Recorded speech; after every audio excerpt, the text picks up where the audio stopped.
بچه‌ها توی این قسمت از فیلممون میخوام در مورد خرابی دنده خانواده پژو صحبت کنیم. بعضی وقتا دنده رو جا میزنی زیاد از حد لقه، به خاطر خرابی این قسمته. این قسمت از جنس پلاستیک سایده میشه، کوچیک میشه، ما باید تعویضش کنیم. این قسمت رو میبینین چقدر فرق میکنه با هم دیگه.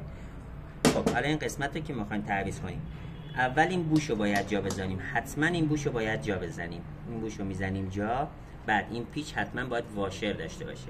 از این بالا از اینجا میخوره جا، این پیچ رو میزنیم جا.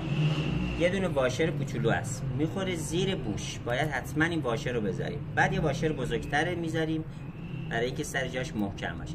وقتی که دوتا واشر رو گذاشتیم با دست هم از بالا فشار میدیم هم از زیر محکم میگیریمش. باید روون باشه، باید اینجوری تکون بخوره. اگه اینجا باشه تا اینجای کارمون یعنی درسته. خب حالا میریم برای مونتاژ کردنش، برای نصب کردن روی کارمون. بچه‌ها اینجا اومدیم گذاشتیم سر جاش. حالا این پیچو میبندیم تا آخر، باید این پیچو ببندیم. وقتی این پیچو سفتش کردیم این قرقری هم میزنیم جا.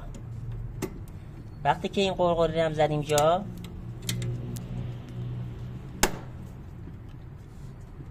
این پیچو که سفتش کردیم کامل لقی دنده گرفته میشه و فابریک میشه مثل روز نوئی. امیدوارم